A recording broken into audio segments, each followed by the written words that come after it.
Welcome to this week's edition of the MMA Analysis, live from the backyard again. Wes is in the basement. Sean's in the white void with the shelves, with the shelves and the decor. We're bringing you some serious shit this week. We're back. Week off last week. Good card the week before that. Shitty card this week. We're back minus one person who was too scared to show his face after his boy got smacked around like everybody thought he would. His boy showing us who we thought he was. It would have been so much more fun if Lewis won. Yeah, well, that's like not just for the podcast, but just in general. You can't have all these French guys and their fucking socialism, winning all these belts and shit, and trying to start a union and actually have fighters get paid. What's that shit all about? I mean, come on. Can I just say that it didn't matter who won. That is the fakest belt that I have ever fucking seen. And there's been a lot of fake ass belts in the UFC over the years. That might be the fakest fucking belt that's ever existed. This had to be set the record for quickest interim fight from the previous legit championship fight, correct? Oh yeah. I had it was literally months. It was a couple months. Was it like 3 months? Yeah, it was like a few months. And it's like, yes. I love how people bring up like Connor's the perfect example, and I get it. And Gane isn't Connor. I'm not trying to say that in any way, shape, or form. But the shit they let the years that they let Connor go without holding up divisions with a belt before they would do an interim title. And it was like 2 months, 3 months. Because when was the last time Amanda Nunes defended whichever one of her belts that nobody cares about? But it's been like years, hasn't it? I thought she just fought, didn't she? Didn't she just one of them? One of them. And then she got COVID. Well, she was supposed to fight last weekend. Yeah, that's right. Yeah. And then the Rona got her. Made that card better. I mean, the UFC deserves this for putting on this fucking sham of a interim title fight. They got the least exciting good heavyweight there could possibly be. At least he performed this time. They served him up a guy that he better have performed against, because the best part of it to me is they pumped up Lewis in his hometown and did all these fucking shows. This dude was all over ESPN doing all the interviews, Stephen A. Smith, all that shit, and literally gets embarrassed. That dude choked in front of his hometown. He didn't choke. He is who we thought he was. That was the guy. That's the guy, dude. That's him. That guy does still throw a cup, usually more than 2 strikes in the first round. It's only like 3 more than that, but at least it's more than what he did there. That was atrocious. When you put a decent striker in front of him like Volkov or fucking Gane, he doesn't throw a lot because he's usually eating fucking punches. The dude's he's not good, man. He's not good. Props to the guy for winning all the fights that he's won, though. Especially against Ngannou. That was a big win. Oh, God. But an elite win. All seriousness, there's got to be few fighters, and I know it's heavyweight, so it doesn't carry the same, thing, but to do what he did with the skills that the guy actually has is pretty incredible. That dude has beaten a lot of fucking dudes in this sport and not been very skilled, man. Just hits like a truck. Props to him. A historic overachiever in MMA. Absolutely, 100%. Man. I mean, the guy gets a main event. I mean, the money he's made, Lewis, outside of the UFC, the little deals he gets and his pay, he's got to be one of the better paid dudes in the UFC. That's a feat in itself, Gets a hometown main event for a made-up interim title. God damn, that's talk about overachieving in the UFC. So, what's going to happen now? Are they going to try and use this unification to get MMA legal in France? Have a big card in Paris, in Gay Paris? There's going to be no fights other than at the Apex or fucking Fight Island pretty soon, is what I kind of think is going to happen. I mean, maybe they'll Florida. sneak one into Florida, but they'll be in Florida. I don't know, man. I don't think we're going anywhere that is trying to give a fuck right now. Well, there are many places down in Wes's part of town that do not give a fuck. So it's very true. Don't say maybe not here, but you can no. You can go a little bit further. I think they make more money putting shit on at the Apex Center anyway. I don't know those gates that they're getting, like in Texas a couple of weeks ago. Those are pretty good gates. I mean, I'm sure they're hate losing. But out on the fight night, the shitty cards, like the one possibly this week and the one a couple of weeks ago and the 8 more before that, those don't, like, when you take those to a small city, they don't sell that great. But right now, with all the fucking the crazies out there, I'll just say that to be halfway nice, that are running around Florida and Texas and shit, you could give them fucking tough man contests right now live, and they're packing it. Like, I think they're going to any of that shit right now. Well, we'll see. I think you're right though, because come here in a couple of months when it gets cold, it's gonna be bad, man. Like it's gonna be bad. It's already worse here than it has been the whole time. So we'll see, man. Yeah, we'll see. But yeah, for the lack of overhead that they have on the Apex shows, and the fact that they've got the cushy ESPN contract for the time being, and it's just all about pumping out content. I think Uncle Dana is happy to very happy have people visit Vegas when they need visit Vegas and put on cards like this weekend. Yep, because they're making bank paying fucking most of the lineup 12 and 12. Yeah, I mean there are a couple of very good fights on this card, a couple of them, and there are a lot of terrible fights on this card, and I think this when we get to them, you guys will be able to tell which ones are which. This is decent considering what we've had. I mean, our we've set a pretty low bar for the UFC. So once again, though, the UFC's doing shit like burying some of their best fights and like they don't want to pay certain spots on the card that you're like, okay, like. Hey, at least the flyweights made the main card on this one. Oh, at least they made the main card. Yeah, that wouldn't have happened like last year or the year before. You're throwing a porker like 3 down instead of having like 2 of the best in their division fighting to showcase. Like, come on, man, Chase Sherman's the meme king. What are you talking about? There's absolutely no reason that Pantoja and Royval isn't the co-main event of this card. None. I mean, I guess even the main event. But Guida's a name. I guess Guida. You could argue Guida's a name. Oh, but what about the 37-year-old prospect or 36-year-old prospect? Oh, Shane Carwin. Danish Shane Carwin. The Danish Shane Carwin. Man, Shane Carwin was in fun fucking fights. Ugh. I mean, if you look at the dude's Tapology picture where he's got like the tiny little squished head and he's screaming. Kind of looks a little bit like Shane Carwin. Not gonna lie. But before we get into this card, we'll very, very quickly recap the pay-per-view. Obviously, we already talked about the main event, but what everybody really wants to talk about is Stop it. Is how Jose Aldo is the greatest of all time. He is. Like, maybe not like the greatest of all times in terms of accomplishments, but that dude is the best at mixed martial arts that we have ever seen. No question about it. GSP's up there too.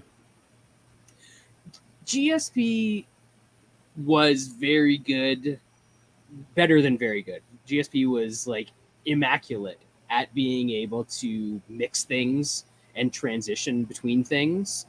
Aldo, if you just look at his striking, if you just look at his wrestling, if you look at the jiu-jitsu and like the very small glimpses that we've seen, he has the best skills everywhere. I just wish he had a gas tank, because man, how fun was third round Aldo? I know the first 2 rounds were good, but man, when he was like, oh, I still have cardio, I can turn this shit up, man, was that fun to watch. I wish he could do that all the time. Mm-hmm. That was pretty unbelievable, man. We all liked Aldo. I think there was a lot of people on the other side. Yeah, I think he was our consensus a couple weeks ago, but he looked better than ever. Like and you know what stood out to me before that fight? He looked like a 135er. Like he's gotten his body like down to 135, and except now he looks like a monster when he rehydrates. Now he's a big ass 135er. Man, it's I think we could be seeing one of those like second acts to where this guy's I'm not sure he can win a title, but I wouldn't hate seeing him getting another crack at Jan one of these times. I mean, who else is going to push that guy? You know, like Aldo had a lot of success, but that cardio, man, that's gonna be the worry as far as a title fight. But man, that Saturday, my God, dude, his striking looked as good as it's ever looked, and that was against a great fucking fighter. Like Pedro Munoz is a great fighter. That dude's fucking awesome. Aldo made him look like not even a top 20 dude. He embarrassed him in every facet of striking that night. It was awesome, man. I honestly hope that Aljo, like for obvious reasons, I hope Aljo beats Jan. I do too. But I do too. If Aljo beats Jan, I legitimately think that this version of Aldo beats him. Aldo could absolutely fucking truck Aljo. He's got a weight. Just you can't even quantify how much of a fucking better shot he's got against Aljo than he does Jan. Yeah, like Jan's always going to be a problem for Aldo just because the pace. Same way Holloway it's just was. the style. Yeah, because he's going to be able to do what he does for 25 minutes. Aldo's going to always have to catch him with something to beat Jan, and that sucks. But Aljo's a different story. We know that takedown defense, and we've seen Aljo striking isn't what Jan's or Aldo's is like. And to me, Aldo he's better than Jan. His skills are better than Peter Jan's. Like he was out striking Peter Jan in their fight. He just can't keep it. He can't do it for 25 minutes. Peter Jan can. That's the game, you know. But skills, Aldo's better. I mean, like Brad said, there's arguments skill wise, like striking wise. Is there a guy that's ever been that? His defense at this point, like Saturday night, man, like he made Munoz look horrible. We said that going in. Like, what's Munoz going to do? Leg kick Aldo? Like leg kick and throw Hayes. I mean, it wasn't 30 seconds into that fight, and where was Aldo?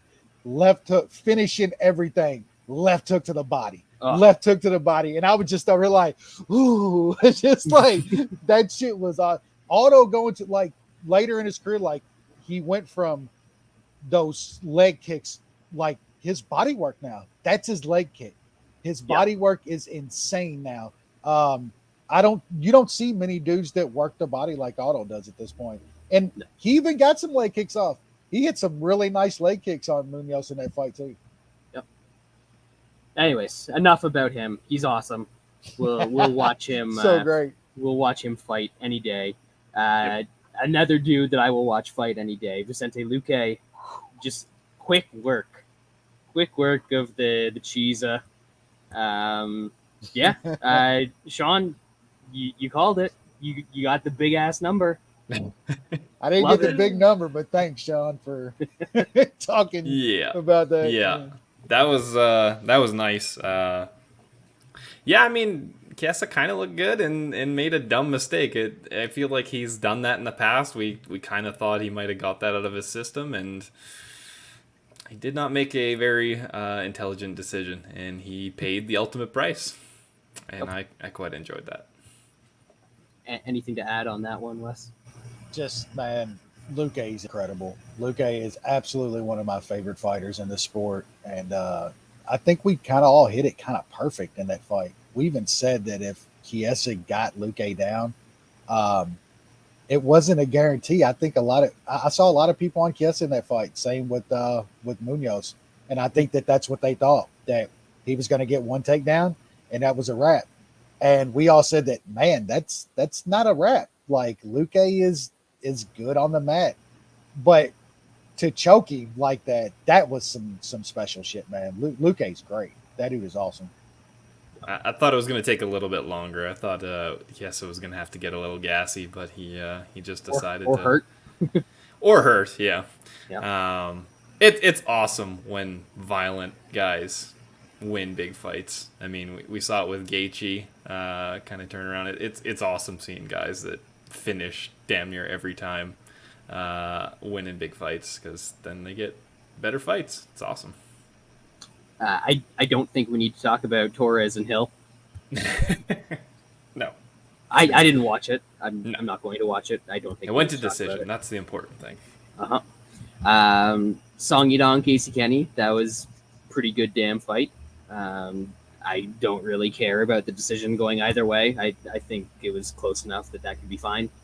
I'm not sure if you guys disagree on that point. I thought Dong won it, but I was biased, of course. I thought Dong looked good though in that fight, man. Like, that was a really nice bounce back fight for him. He looked really good, man. Yep.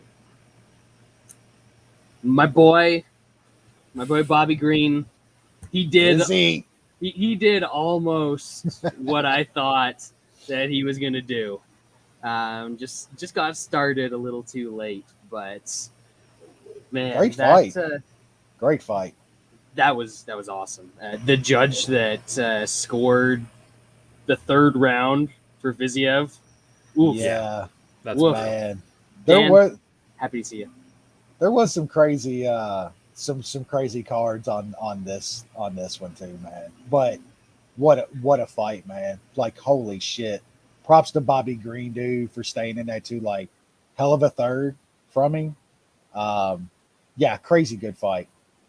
Fizzy Pop needs a little respect, man. Like, especially on this show.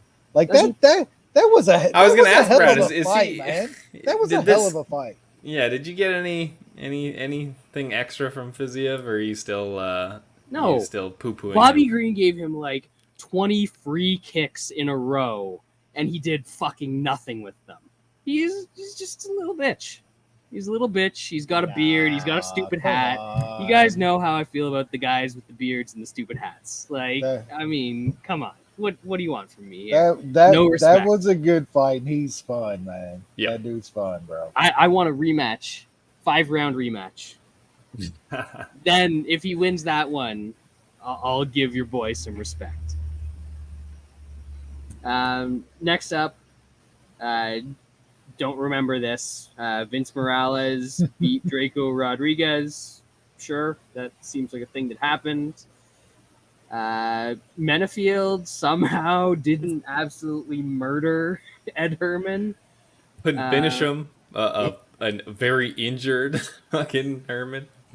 Man, his leg had a fucking quattro growing out of the side of it. Man, fucking, like, it was 2 minutes into the fight, bro. Could not do it. Could not finish him.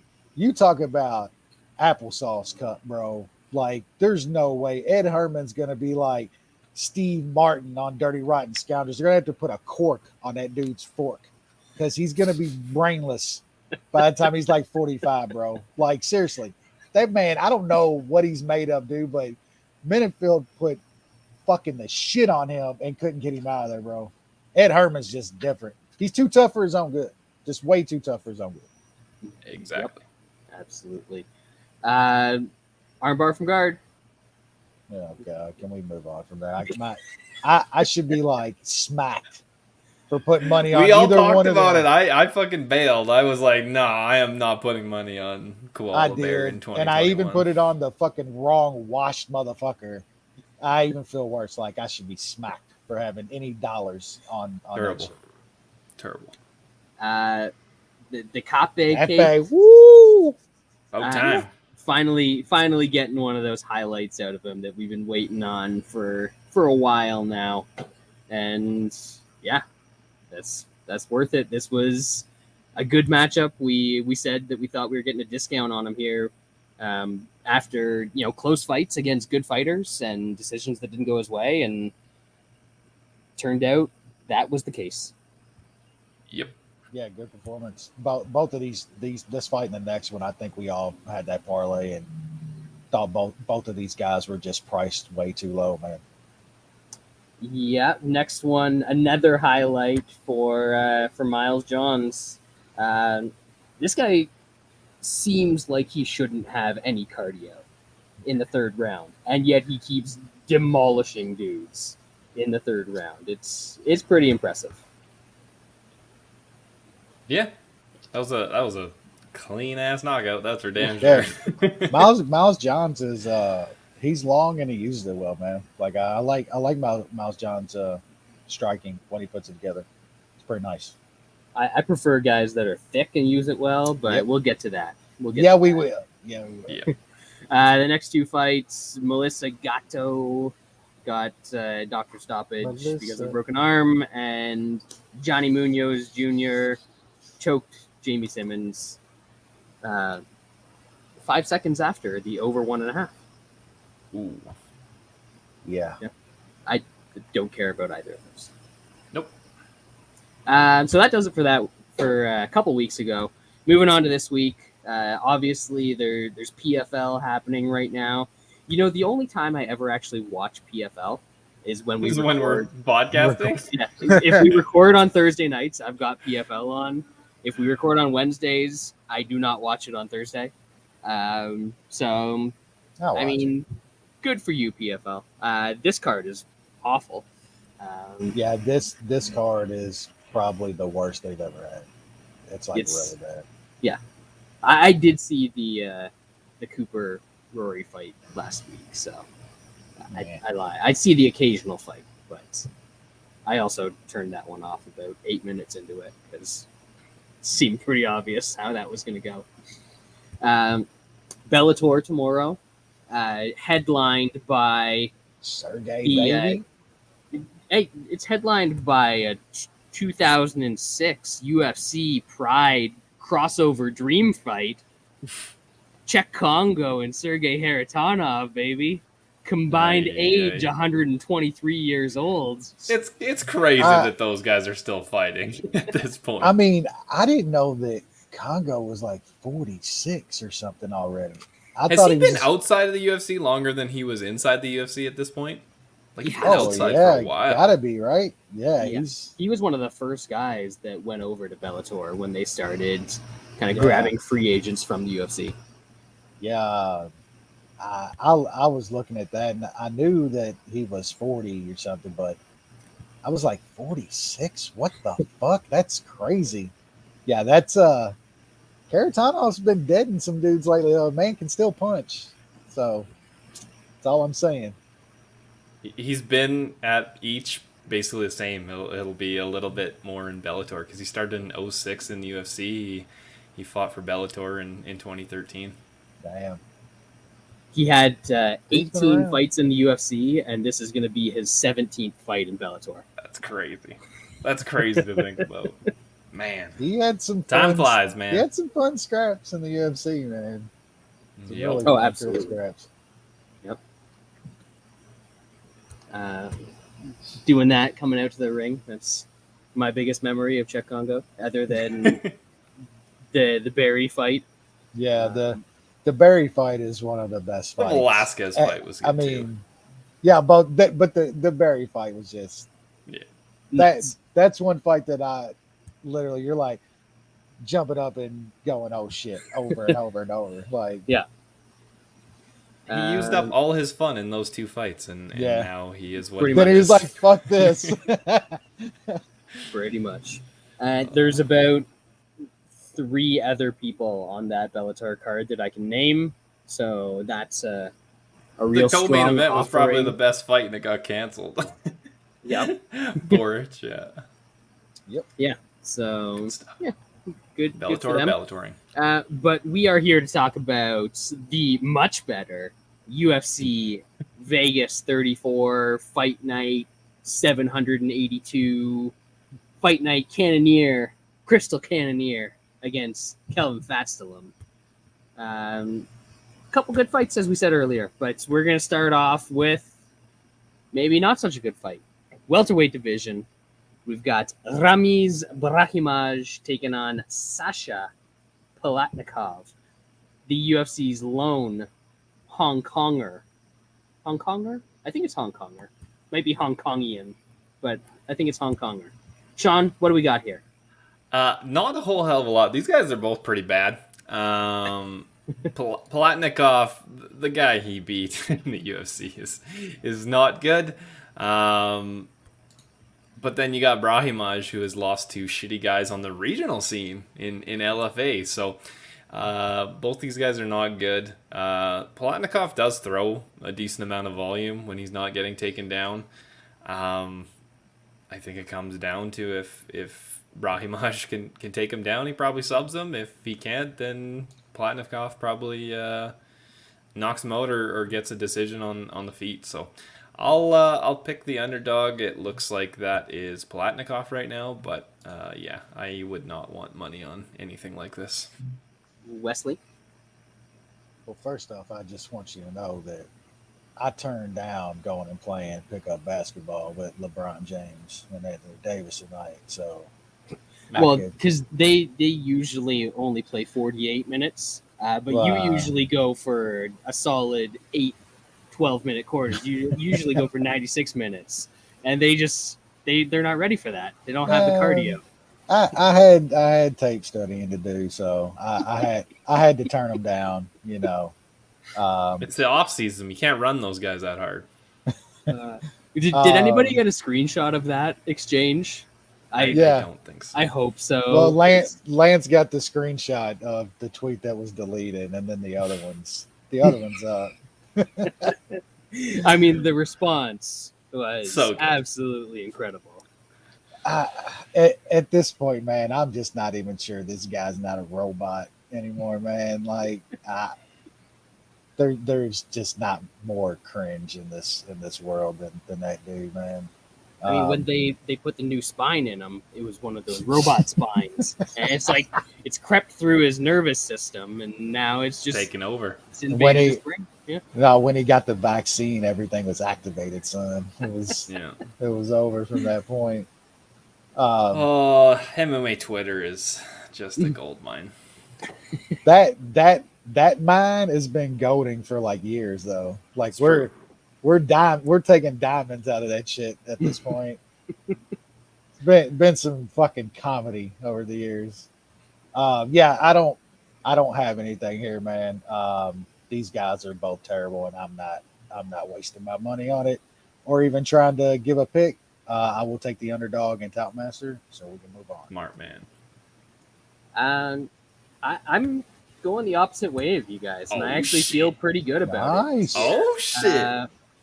Brahimaj looks like he's got a bit of a chin on him, and that's basically like a chin and a half decent gas tank, which in the fight where his ear exploded, it looked like his cardio was all right. If you've got those two things, you don't even have to have good wrestling. You're going to get Palatnikov down to the ground. And if he gets him down to the ground, there's a massive advantage there. So I kind of like Brahimaj in this fight. I think that Palatnikov, this dude was a plus 400 underdog to one of the Cochise brothers. Like there's a reason that he was that number. He is not good. Yeah, I think he was like, plus 430 to 450 against Louis Cochise in that fight that he won. And like I said, there's a reason that he was that number. He is not good. It just so happens that dude only had 2 minutes of cardio.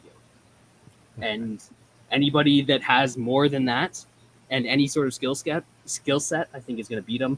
And Brahimaj can grapple a little bit. He didn't in the Griffin fight, so that's a little concerning. But I think you're getting a big discount on him in this fight because he wasn't able or didn't really grapple in that Griffin fight. And I think he'll do it here, and he'll make this kind of easy work. So the money line looks fine to me. The sub prop around plus 200 looks good to me as well. But yeah, I like Brahimaj. Next up, lightweight division. We got two dudes that are real tall and real skinny. And you, Sean, you know how I hate tall, skinny dudes. You do. So yeah, break down Roosevelt Roberts and Ignacio Bahamondes, and tell me how these dudes can even stay upright and they don't like crumple in on themselves. It's been windy, you know. They might float away. They're so tall and lanky. I think They're we big, thought that man. Big. big. Oh yes, massive. I think, well, some people, including myself, I thought Roosevelt Roberts was going to be a lot better than what he's shown. I don't know if the dude's a head case or maybe he's just not that good. I mean, I guess in hindsight, his wins in the UFC are not great. Brock Weaver, Yakovlev, Thomas Gifford. Those guys are not that good. So maybe he just isn't that good, but it's also concerning that he got armbarred in the first round and then knocked out in the first round in back-to-back fights. The Bahamondes is he throws a decent amount of volume. So I think like that might be enough in this fight. I don't know. These guys seem very flaky, especially Roberts. I'll pick the Bahamondes, but I really don't want to have money on this low level fights. Roberts just pisses stuff away, and I don't know. This other guy I don't think is that good. Wes, who did let the dogs out?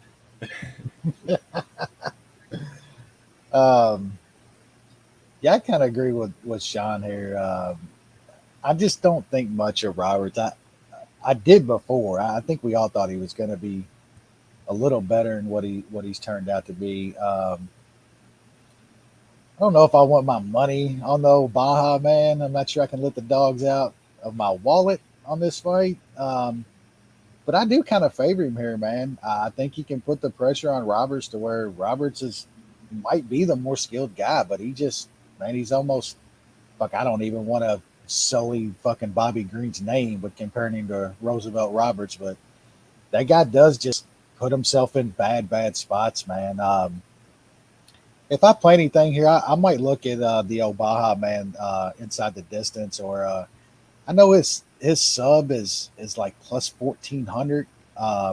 Roberts is likes to get some shit snatched from time to time, so maybe that might be worth a little sprinkle, but I might sprinkle on that no Baja man inside the distance if I play anything here. But he's going to be the pick. I don't think Roberts is very good. I feel like you guys are doing too much tape study this week, and that's why I'm on the opposite side again. You're thinking too much about it. It's very simple with little old Rosie here. When he's the better grappler, he does fine. When he's not the better grappler, he's fucked. He's not the better grappler, or he is the better grappler here because fucking Baja men can't grapple at all. So if these guys get into any sort of scrambles, anything like that, I think that Rosie Roberts has quite the advantage. You look at, obviously, John McDessie is a much more seasoned and technical striker than Roosevelt Roberts.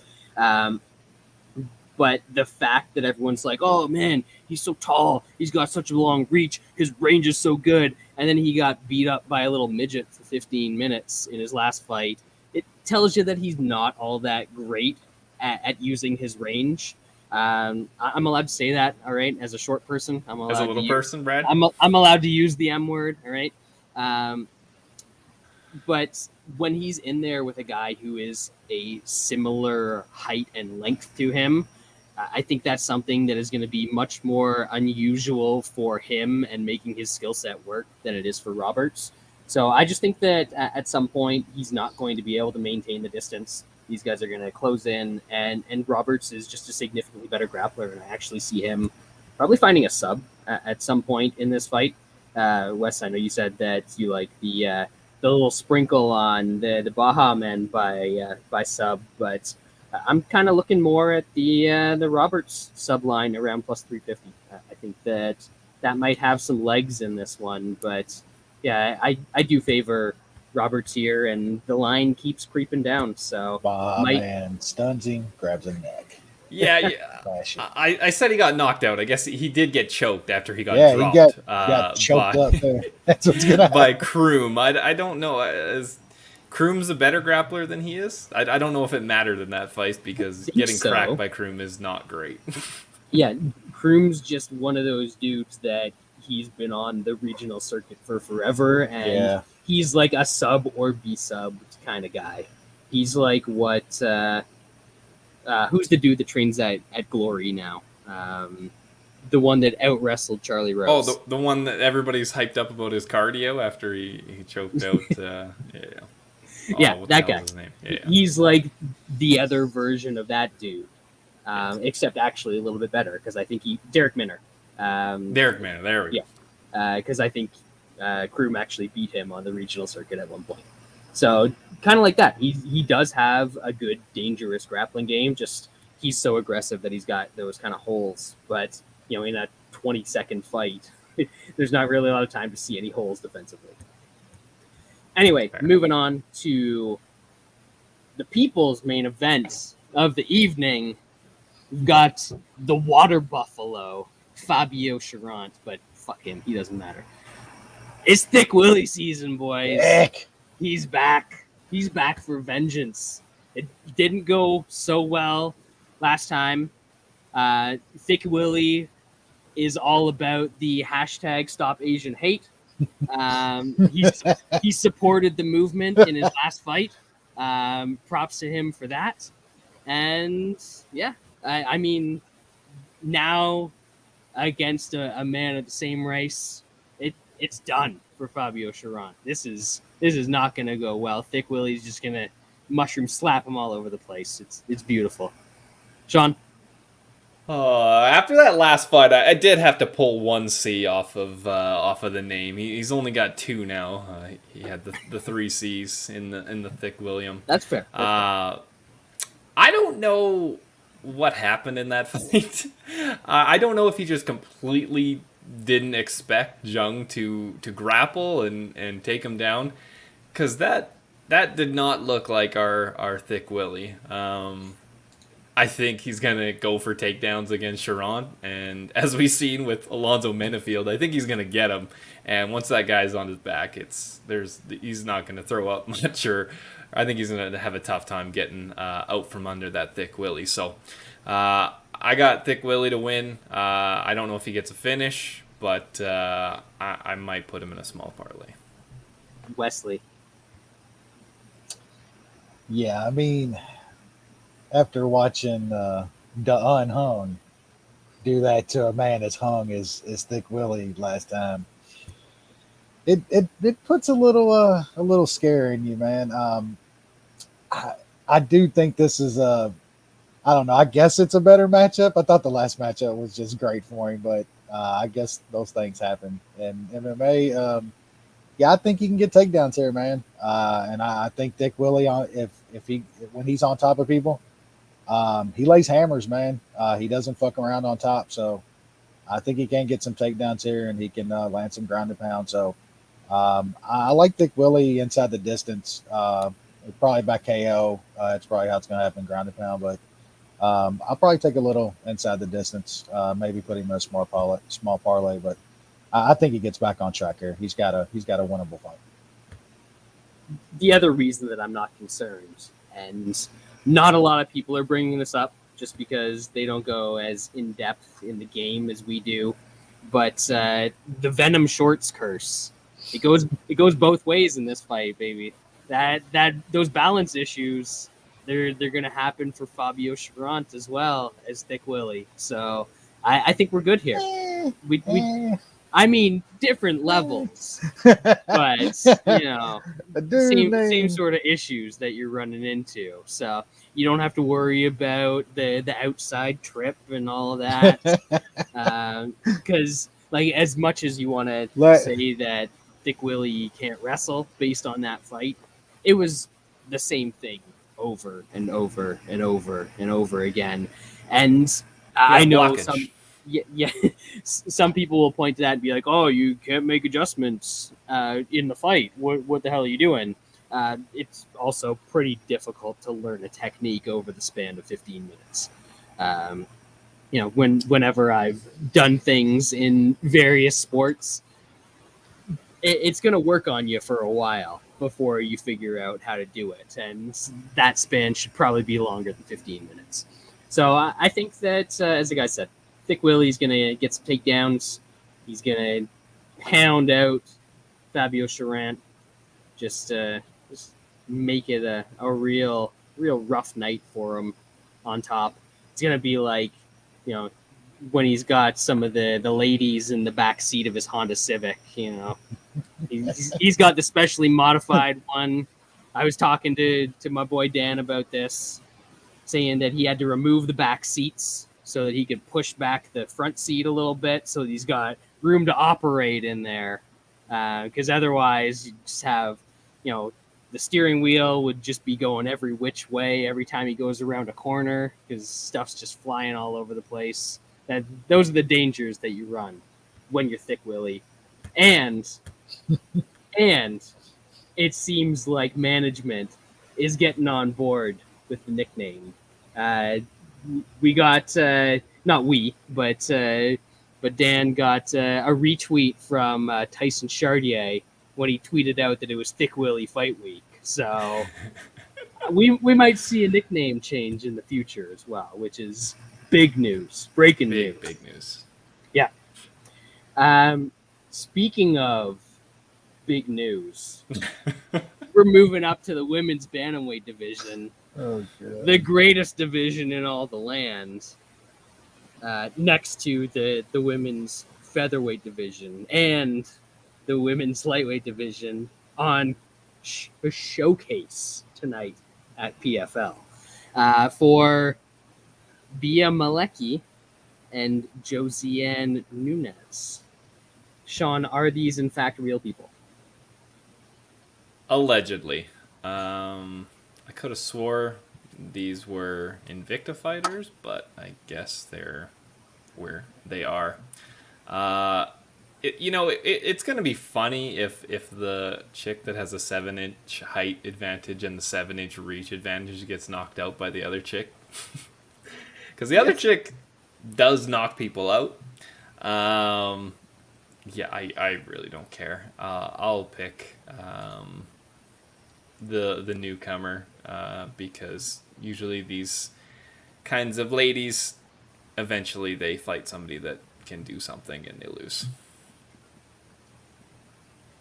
Wes, I'm trying to figure out who this Bia Malecki person looks like, and it's like a cross between Dolph Lundgren and like one of his hot Swedish wives, because in some pictures she looks all right. I'm not gonna lie, but then in some other pictures, she looks like she will break you.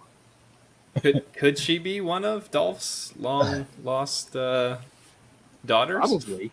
Probably. That's something I think we need to do some investigatory journalism on. MMA style. Yeah. Wes. Yeah, I'll. Anything here? I will. Yeah. Sadly, I think I watched the Dolph Lundgren's daughter on a Tough Season.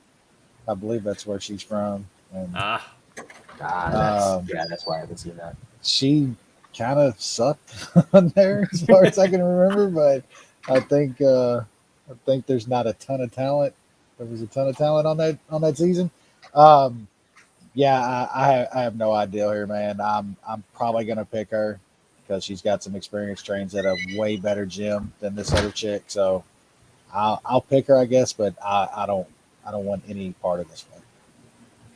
Yeah, I've never seen either of them fight. I'm probably not going to see either of them fight after this weekend either. Moving on, staying in the bantamweight division because we don't see gender here on the MMA Analysis, so it's all just bantamweights to us. But we got Brian Kelleher, boom, taking on Domingo Pilarte. He's tall, so he must be good, right, Sean? Well, yeah, he's a 6 foot bantamweight. Those guys are absolute winners. Always. Yeah, they don't have Andre that defense and how's Andre Ewell's body career shots working out? Oh man, yeah, I don't have much. I don't really have a good read on this fight. I think Kelleher, we've definitely seen his ceiling. He can beat certain guys, but then when he kind of takes a step into that, close to top 15 range, then he's obviously going to lose. Do I think Pilarte is anywhere near top 15? I don't think so. He does have some decent wins on the regional scene, but what he's shown in the UFC hasn't been great. So I'll pick Kelleher here, but I don't really want anything to do with this fight either. So Wes, Pilarte's nickname is the Son of Fire, but he's 31 at this point. So when do you stop being the Son of Fire and you're like the Dad of Fire or the Brother of Fire? Because a 31-year-old bantamweight, he's getting up there. I know that Kelleher is old, but his nickname isn't the Son of Boom. It's just Boom. Yeah, maybe we should just be Fire. Just there you go. Fire, Pilarte. Yeah. At some point, you're not the prospect anymore. Like, You're not the young assassin anymore, Melvin. Yeah. Baby assassin. I guess he can still use that for a little bit longer. I see some people that like Kelleher in this fight, and I guess I get it. This is a little bit closer than I think most people think it's going to be. Sean's right. Like, Pilarte's got some really nice wins and some good promotions before he came to the UFC, and it just seems like it's one of those guys that might have the lights were a little too bright, and he just hasn't performed of what he looked like back on the regional scene. So Sean's right. We've seen the best of Kelleher, and we know what he is. Have we seen the best of this dude yet? I mean, maybe, but I'd rather take the dog here personally. I haven't. Probably going to just stay away, but I'd just be a little wary of laying juice on Kelleher in this fight, and a fight that I think's going to be close. And you've seen how judging is lately, so I'm gonna pick Pilarte here. I think he's better than what he's shown at his UFC run. It'd be a good test from Kelleher, though. Like, you're going to get out of here. He's going to put the pressure on him. So we'll see. It's going to be a close fight. I'll pick Pilarte, but probably not. Yeah, I was kind of hoping to bet Kelleher in this spot, looking more towards the inside distance. Obviously, he's got the guillotine, but I actually think that a knockout is maybe a little bit more likely in this spot. But all of those prices suck. Kelleher inside is only plus 110. The knockout prop's only like plus 200. The sub prop is the best of them at plus 400. But I don't love any of those. I think he gets it done in this spot because tall guy defense. Whoa, lots of tall guy defense happening with this dude. But yeah, those prices just they're not doing it for me.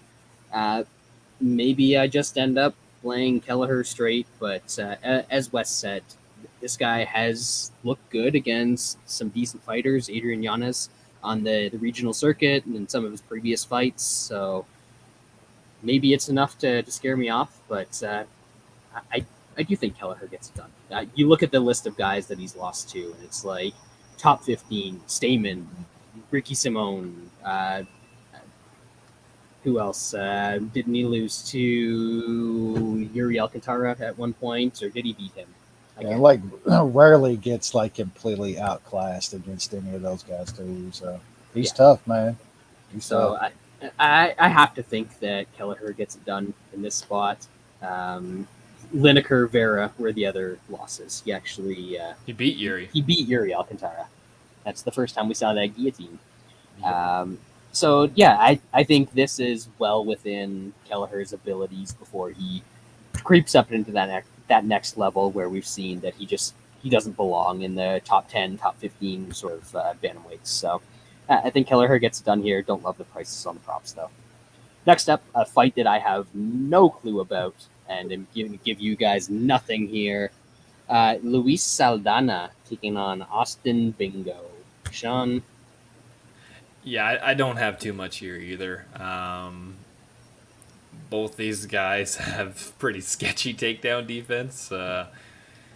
Lingo getting taken down by Kilburn and 6 times by Yusuf Zalal. It's not great. And then you got Jordan Griffin going 4 for 7 on takedowns against Saldana. So this, I think if the one guy is going for takedowns, it's going to be Lingo. I don't have too much here. I don't think either of these guys are very good. I'll say Lingo goes for takedowns and gets them, and wins a decision.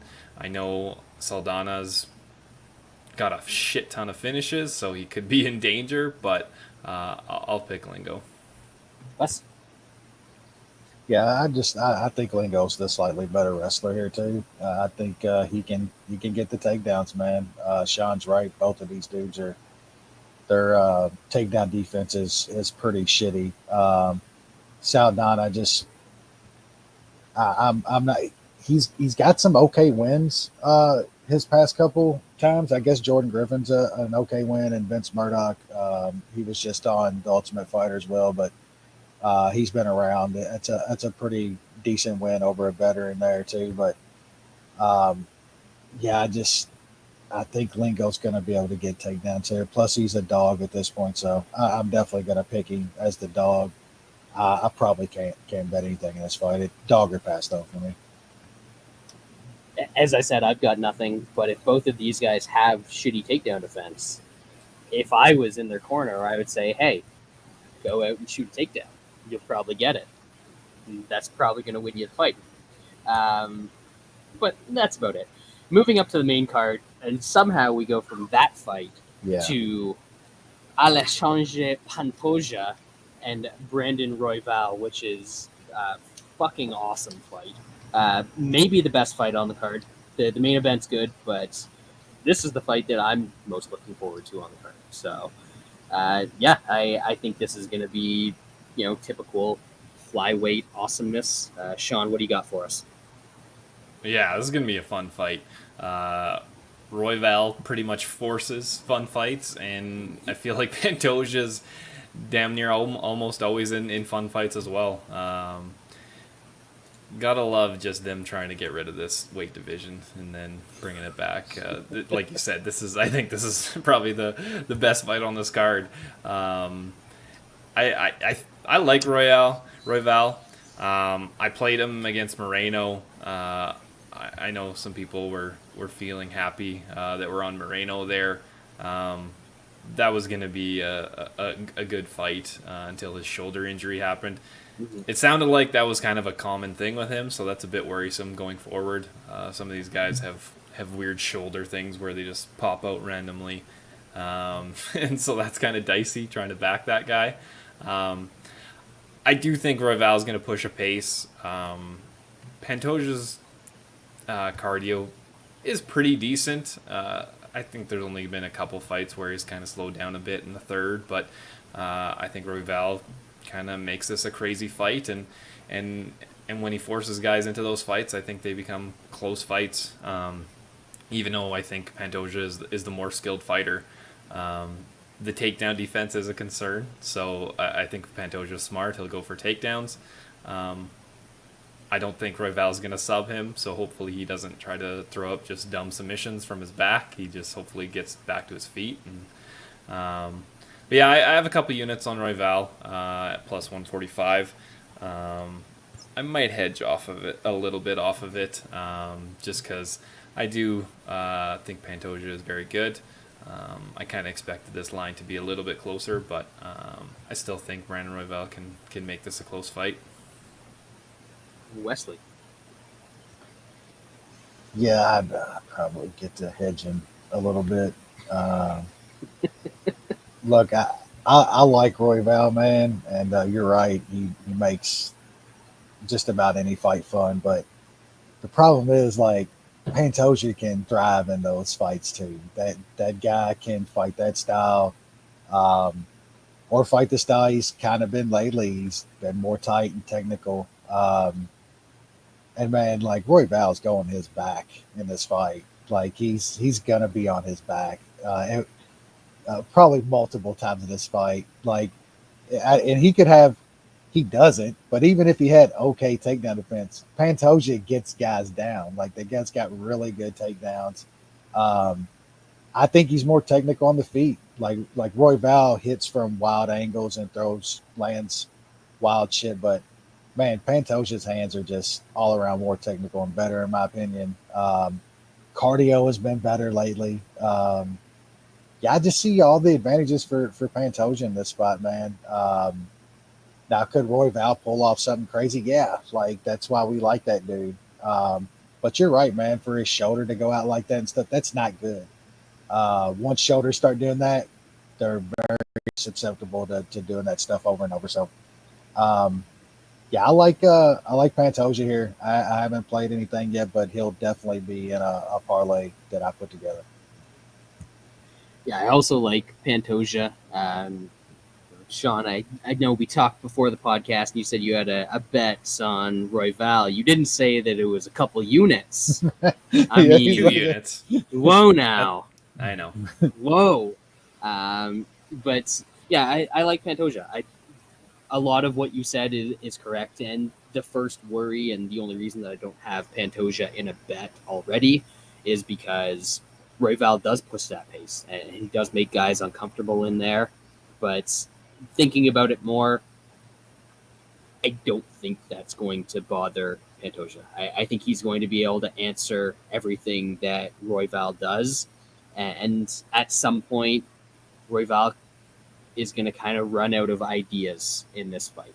If he doesn't get something big, he's going to go for something bigger, and he's going to throw a flying knee, and he's going to end up on his back. And I've got bad news for you. He's going to stay on his back, and he's going to throw up armbar attempts and triangle attempts and all that sort of shit, and he's going to lose the round. And, you know, you're making that face because you can absolutely see that happening. That's why I even said, "Oh, Royval's not throwing up dumbass fucking subs and shit that ain't connecting." Wow. Yeah. So I do kind of see that, and honestly, even in the fights that he's won, he's gotten hit by guys that are way worse than Pantoja. Like, he got cracked a bunch by Kakhramonov, who's, you know, he's a good striker. I think Pantoja's a significantly better striker than him. So I just think that Pantoja's going to be able to deal with that pressure. He's going to be able to find the openings. Honestly, if it gets to be too much for him, I think he can just take Royval down. And there's going to be some danger of guillotines and quick submissions off of those takedowns. But once they settle into that position, as I said, I think that Royval's going to be happy there throwing stuff up, and Pantoja's going to be able to deal with all of it. So I like Pantoja, probably takes a decision in this one, but it's a Brandon Royval fight, so it's going to be a hell of a fight. What is decision on that?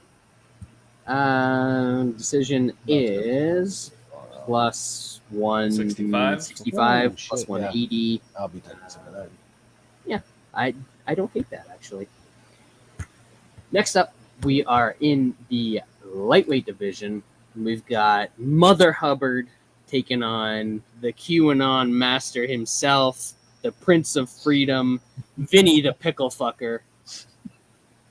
Everybody's favorite, Dougie's favorite fighter, for sure. By far. By far. Sean, the Pickle Fucker. Not you. Him. No, not me. The Vink Pickle, yes. Yeah, I think this is a good matchup for him, honestly. Austin Hubbard he's not that skilled, but he has traits that help him against shitty fighters.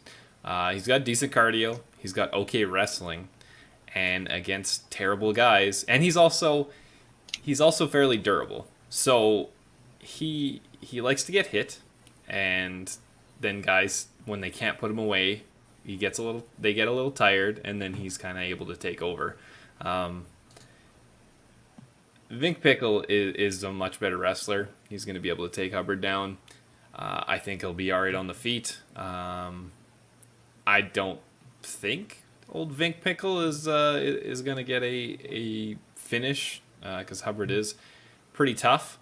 But yeah, I like Vink Pickle here, and if he loses, then that'll be enjoyable, and Dougie will probably roast his ass on Twitter for 2 or 3 days, and we'll get a good amount of entertainment out of it. Wes, I've never understood Vink Pickle's name, his nickname, I should say, because Vink from hell, Pickle doesn't even rhyme. Why would you give yourself? Why would you give yourself a nickname? Should we be expecting more from a person like him? A big Tito supporter. Vink Pickle is big Tito supporter. He thinks he should. Happy face Tito? He's a happy face Tito supporter? No, not that Tito. Different Tito. Political Tito. That Tito's long gone, man. Long gone. What do we got here, Wes? Yeah, I like the old Pickle man as well. I think Sean broke it down pretty perfectly here in describing Hubbard. Pickle's just going to put a pace on him, man. Hubbard's not going to be able to keep Pickle off of him, and I think he's going to be humped by the Pickle. Hubbard's not great, man. Sean was right in everything he said. He's just tough, kind of durable. I just see the old Pickle man getting a pretty easy decision here, man. So I like Pichel and Pickle. I like the Pickle man, and that him by decision I think is around plus 160 or something too, or plus 150. I think that's probably how he gets it done. So he's actually kind of one of my favorite plays on a pretty shitty card this week, which is kind of crazy. I like the Pickle man. Yeah. I do not like the Pickle man, but I think the Pickle man's going to win this fight. Yeah, there you go. And I think you guys were sort of right in assessing Mother Hubbard here. He's durable, and he's got good cardio, but he is absolutely not a good wrestler. He doesn't have good wrestling at all, which is the biggest thing that I think is going to help Vink Pickle in this fight, because honestly, Pickle usually starts out a little slow. He's got to percolate in that brine a little bit before he gets going in the second and third round. But I'm not sure that Hubbard has ever won a first round in his life. He has to wait. He's not good at anything, so he has to wait for his opponent to get tired before he can start winning rounds. So I think even the slow starting sour Pickle can get the first round in this one, and I think it's just going to kind of snowball from there, because he's going to see how easy those takedowns come. He's going to be able to control Hubbard's on the mat, and he's just gonna sort of keep doing that. And it's not gonna be a case where it's like a Madsen fight or a Roshkop fights or any of those where guys just like gas horribly and Hubbard's able to come back. I think that we've seen Pickle enough times to know that he can keep doing that for 15 minutes. So I do think that Austin Hubbard is going to get pickle fucked in this one. And Vink Pickle is the MMA Analysis consensus bet of the week at currently minus 110. Minus 105 is the best out there, but minus 110 widely available. Q sent us. Come on, Vince. Where we go one, we go all, brother. Cash these tickets for us, man.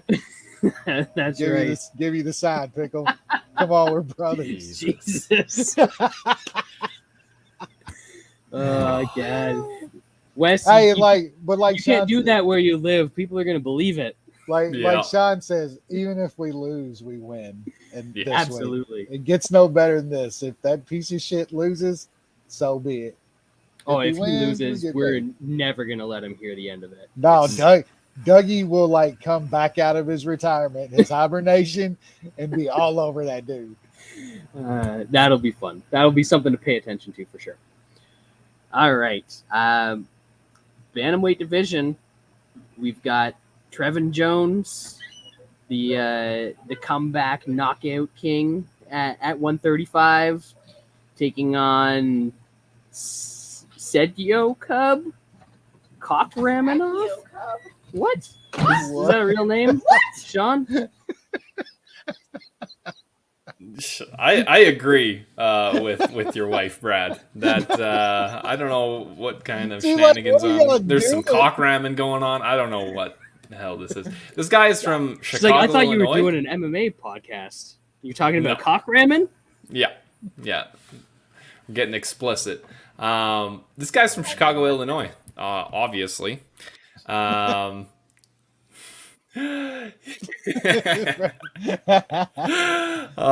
fuck.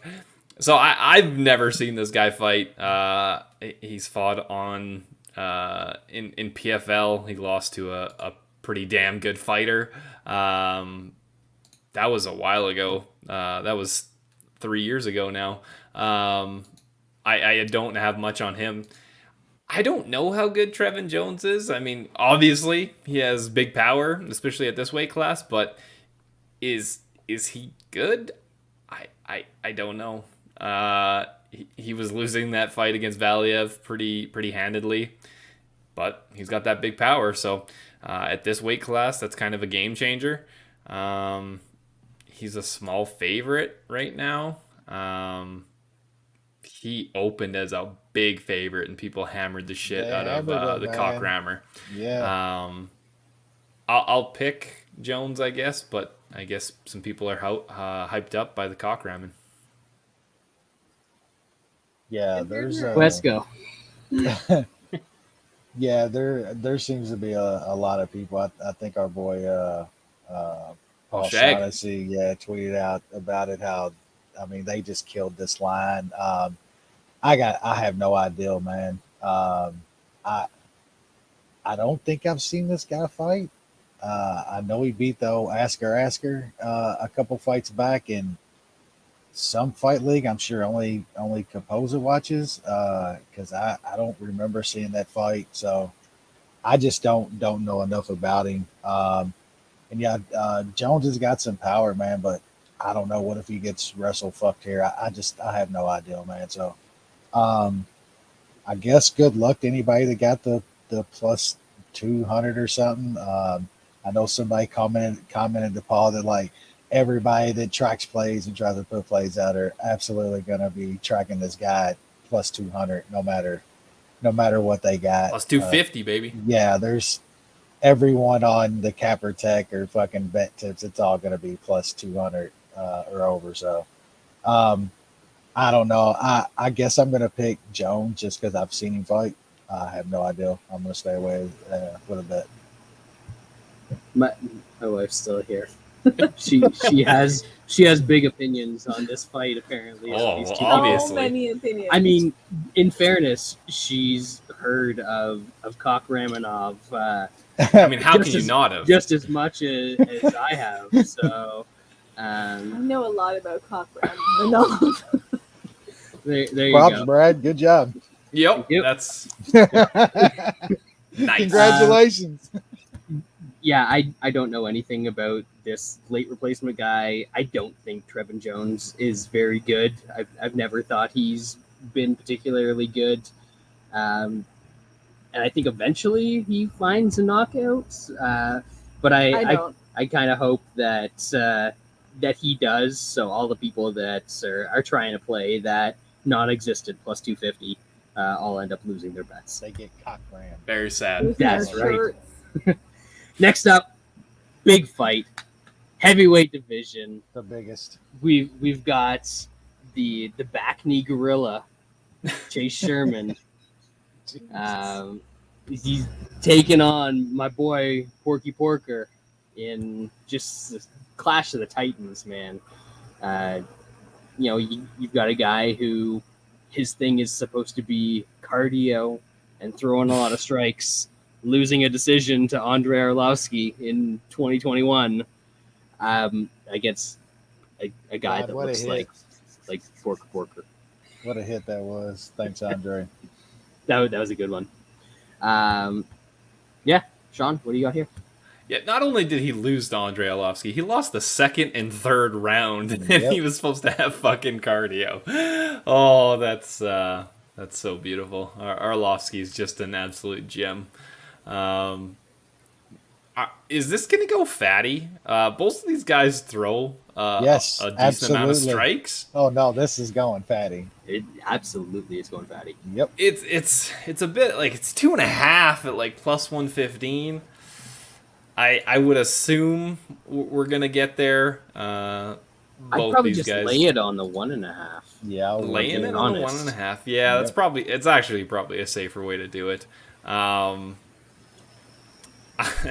Chase Sherman is not good. No matter how good he is on the Twitter, he's not a good fighter. He's almost 2-1. I know Porky Porter is not good, but should Sherman be minus 200 against anybody with a heartbeat? I don't think so. No. I'll pick the Porky one, but I don't want to bet that. I'll see what I want to do with fatties, whether it's going in a parlay or what. Wesley. Yeah, like Chase Sherman minus almost 2-1 to any sack of shit off of fucking a construction site anywhere, anything. I tell you who does have like some toughness and some cardio and shit, and will still be slanging haze into the second and third round. That's the fucking Porker man. That dude will absolutely still be fucking throwing in the third round. I like him in a spot. Nothing big or anything. It's still heavyweights and shit. And Porter's not good. You know what I'm saying? He's tough and durable, and the dude's going to be throwing punches. And Sherman absolutely is fucking terrible. There's no way he should be this price. So I'm going to take some of the old Pork man, and I like the 1.5. I'm just going to lay it on that. And I'm going to take a little of the Pork man by decision. I think it's like plus 450 or something. I think this can get sloppy in the second and third. They're just kind of laying on each other. We watched the Pork man go 3 with fucking another fat slob last time out. I can see. That fat slob has a name. It's Carbo Parisian. That's right. It's one of the... Yeah, that's one of the good ones too. My bad. Yeah. I like that. I think we could see something like that happen again. So, I'm on the Pork man in this fight. I'm right there with you. Maybe this should have been the consensus because, I don't think Chase Sherman is good. He's never been good. He came back to the UFC somehow after losing bare knuckle boxing matches to Joey Beltran and all sorts of embarrassing stuff that happened to him after his embarrassing UFC run the first time, and then people thought he was good for some reason. I don't get it. He was on steroids. I mean, all fighters should be on steroids, so I don't hold that against him. He was on bad steroids, obviously, but he's gonna get out volumed here. Like, you just look at their fights, you look at the volume that they put out there, and Porky Porker is just gonna keep throwing and keep throwing and keep throwing. And Sherman got tired and got outpaced by 47-year-old Andrei Arlovsky in rounds 2 and 3 of his last fight after rocking him in the first round. Like, I just don't see how this is something that goes well for him if he doesn't get a first round knockout. And it's possible he might get an early knockout. I just don't see it because this guy does have a decent chin. We saw that he got knocked out by Dukakis, but I mean, a lot of people got knocked out by Dukakis on the way to presidency, so you can't really hold that against them. So yeah, I think it was like plus 900 or something stupid last time, Porker by decision in his last fight, but I like that plus 450 that Wes was talking about here as well. Next up, co-main event, we've got the lightweight division, and it's Clay Guida in 2021 taking on little Shane Carwin mini-me, Marco Madsen. Little bit of a different skill set than Shane Carwin, though. Just a smidge. Sean? I haven't paid attention to MMA in like 7 years. Madsen, I'm my wife surprised. wants everyone to know that she hasn't paid attention to MMA in like a decade. Smart. She knows who Clay Guida is. Oh shit! Ooh, that's a bad sign for a fighter. Ooh. Yeah. No. Yeah, I'm surprised by this line. I don't know how you can be too confident in Clay Guida in this matchup. I mean, I know he beat the ghost of Michael Johnson, but before that, like, he gets whooped by anybody that's halfway decent. When he has like fought good wrestlers, they usually take him down. Marco Madsen is a very good wrestler. I know there are some cardio issues possibly, but I really don't think Guida's gonna win the first 2 rounds of this fight. And then Clay Guida doesn't really have that much offense to win a 10-8. So at minimum, I think Madsen's gonna win the first 2, and then he might gas a bit and hold on in the third. But Clay Guida is not good, and Madsen's probably gonna out wrestle him. And he probably has better striking. Clay Guida, he does a lot of nothing, and I think judges have kind of clued into this finally, that all that bouncing around is actually doing nothing. So I got Madsen. Probably wins a decision. Guida is still pretty tough. I haven't bet him yet, but I'm probably going to put Madsen in a parlay. Wes? Yeah, this one's just one of those ones where I'm going to be just really right or really wrong. I just Clay Guida at 39 here in 2021, man. I know he beat Michael Johnson, but it's fucking Michael Johnson. That dude's the biggest fucking head case we've ever seen. Guida's going to get out wrestled here. Definitely going to lose the first 2 rounds, and then you're probably going to have to be. I don't know. I don't even think you're going to have to be as worried as usual with Madsen in the 3rd round in this spot, because it ain't like Guida's got the greatest cardio at this point either. I don't know. This line kind of, I don't know. It worries me. Maybe it's just Guida's name. People's betting him. They see he won against Michael Johnson last time out, so that might be making the line kind of move to where it is, but it just seems off to me, man. I'm going to be on Madsen here. I like him. I'm just going to lay it, man. I hope it gets a little bit lower. Him by decision is around plus 130. I know Brad would probably say that's probably the better way to go. And I think that's usually how he does it. Tries to get a prop at a slightly better price, but I just think I'm gonna lay it, man, in case Madsen does maybe get some kind of ground and pound in the third, and the ref stops it just to be safe. But I like him here. I don't see any way that Clay Guida is going to win 2 rounds against him in this fight. But honestly, I'm not looking for a prop in this one because I think something like 5 of his last 6 or 6 of his last 7 losses, Guida's been finished. So I think maybe we can put the super durable caveman to bed. But I just have the UFC stats page up right now, and I can see his last 9 fights. And he's gotten 10 takedowns in those 9 fights. But he also hasn't faced any wrestlers. And if there's one thing that Madsen can do, it's wrestle. I don't think that Guida is going to have success wrestling in this fight. Maybe he can have some success in the 3rd round, but even then, he doesn't have the same sort of cardio that he used to have. And you guys already said it. He doesn't have the offense that if he's down 2 rounds, he can come back and get a finish to put this away. So, yeah, I like Madsen quite a bit. I think this is going to be kind of a big brothering, at least through the first 10 minutes. And I'm kind of shocked that the price keeps dropping down because, or not dropping down, but like it started low and has climbed up and is starting to come back down. But yeah, I like Madsen at the minus 155.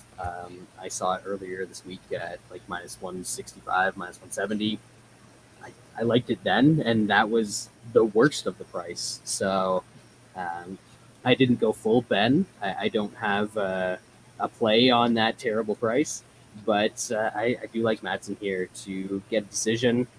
And honestly, with how much Guida's been finished, I wouldn't be shocked to see Madsen just grab something and squeeze and get a sub here. So I'm staying away from that decision prop. I'll just play the money line.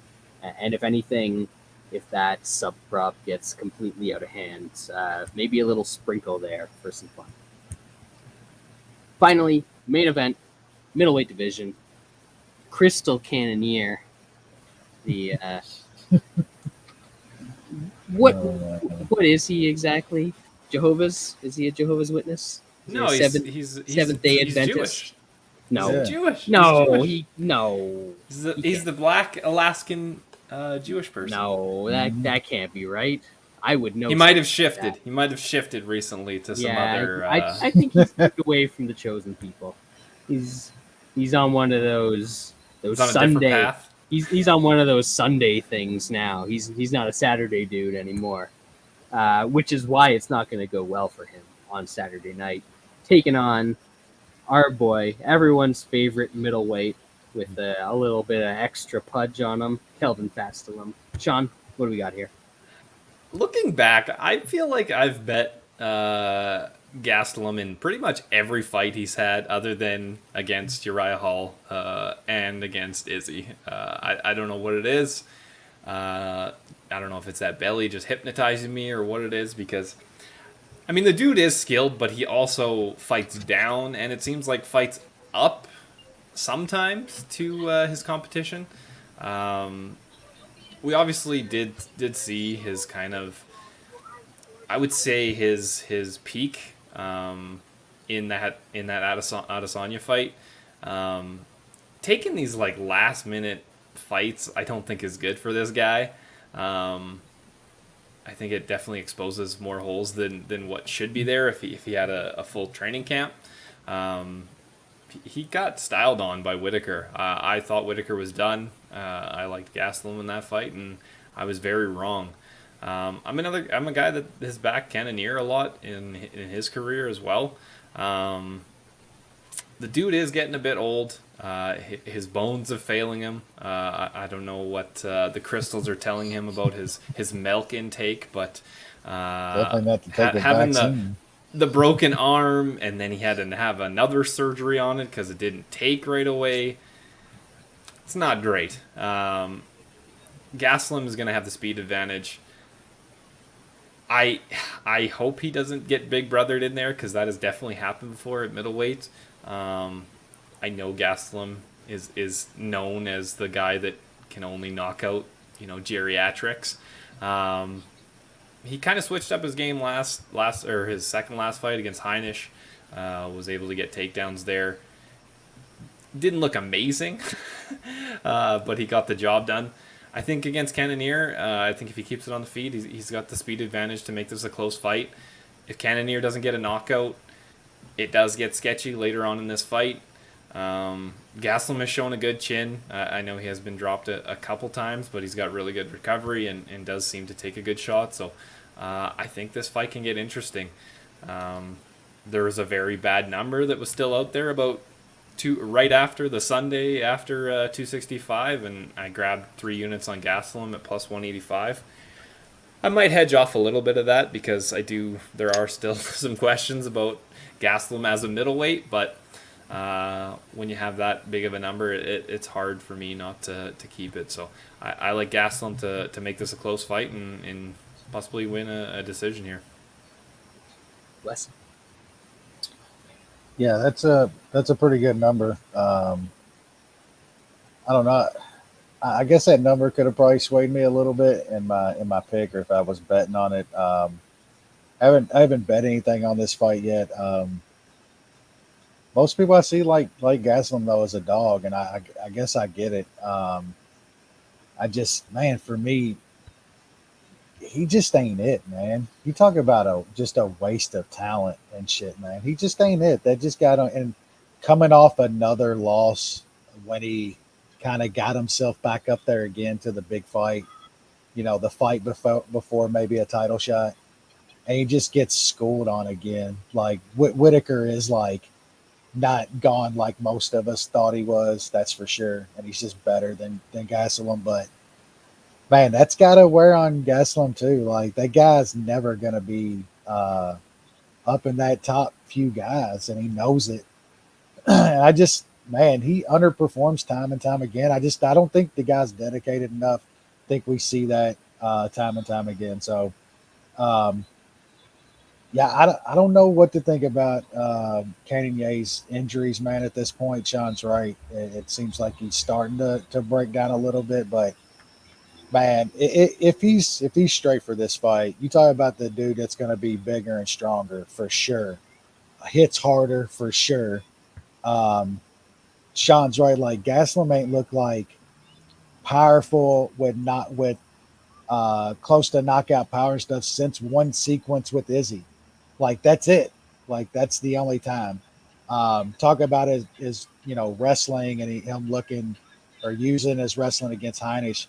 Man, like, Heinisch is shit. I don't think much of Heinisch, and man, it still was tough for Gas in that fight against fucking Heinisch, man. I lean Cannonier in this fight, man, and most people say that he's got to knock Gastelum out to win this fight. I don't necessarily agree with that. I think he could get rounds the way, like, Gastelum's going to be engaging in the clinch. He wants takedowns here. He wants to be in the clinch. I just think he's going to get big brothered in those spots. I just think Cannonier's big enough and strong enough to turn him on defense, to dirty box. But I mean, could Gastelum get 3 rounds here? Yeah, absolutely. I don't see him finishing. But I'm gonna pick Cannonier here. I think he gets a late finish on Gastelum, maybe a decision. I'm not sure if I'm going to bet him, though. I could definitely see Gastelum pulling something out of his ass, man. We know how talented the guy is. I just don't think he's that guy. I just don't think he wants it. So I'm going to pick Cannonier. Yeah, I get it. I can see it happening. As I said to you before the show, I think that Cannonier needs a knockout to win this, but Probably. Yeah. you make a good case. And honestly, he did better round by round than Kelvin Gastelum did against Robert Whittaker.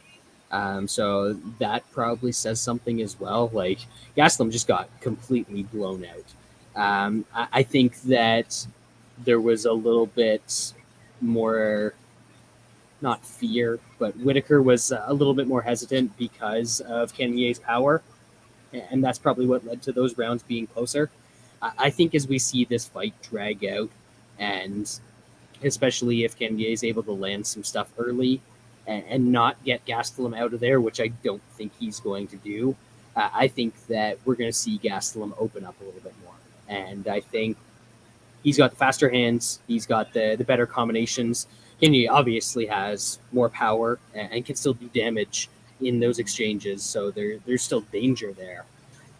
But if they do get into any sort of scrambles, even if Cannonier is not able to get overwhelmed or end up on bottom, Gastelum is going to benefit from all of those because he can keep going for 25 minutes. We've never seen that from Cannonier. If he can somehow survive exchanges and scrambles and still be that threat early that he is late, or that threat late that he is early, then he could very well win this fight. And the line keeps creeping down, so I don't hate the idea. I just haven't seen any of it. You've got injuries piling up. You've got him now being like 37 or 38. He's getting up there in age as well. So I struggle to see Cannonier being able to keep up with Gastelum in this fight. And Gastelum is absolutely, like you said, kind of a waste of talent and an underachiever as far as his career goes, because he could have been much more than this. But I think he's still proven that he is, top 10, top 5, borderline middleweight. And I think, that's going to be enough here to beat Cannonier, who has big power, but really hasn't shown that he's got super well-rounded skills everywhere. So maybe we see Cannonier being able to big brother him and toss him around and maybe be the first guy to knock out Gastelum. I can't bank on that. So at plus 135, I did take a little shot on Kelvin Gastelum in this spot. So that is my last play on the card, and that is going to do it for UFC Vegas 34. We got sort of a quick one in. I don't know how many fights we talked about. 12 fights, apparently. Not bad. Kudos to us. Kudos to us. Yeah, shaved some time. Wes might be the only one breaking down a couple of these fights next week because he's the only one that watches fucking Tough. Oh shit. Yeah. The 185 guy that probably was going to win the whole thing is hurt and out of it. And what's so fucked up? They're letting the guy fight that the dude just beat. He's just coming back and fighting for the tough shit again at 185. And they didn't bring, I don't know if the guy's hurt or not, but there was a dude on there that's way better than he is. Bring him back. I don't get it, man. What a shit show. It's almost like it's fake. But Yep. The most important part is that the consensus bet this week is Vink Pickle. The consensus bet next week is absolutely going to be Edson Barbosa. No question. Price decent on that?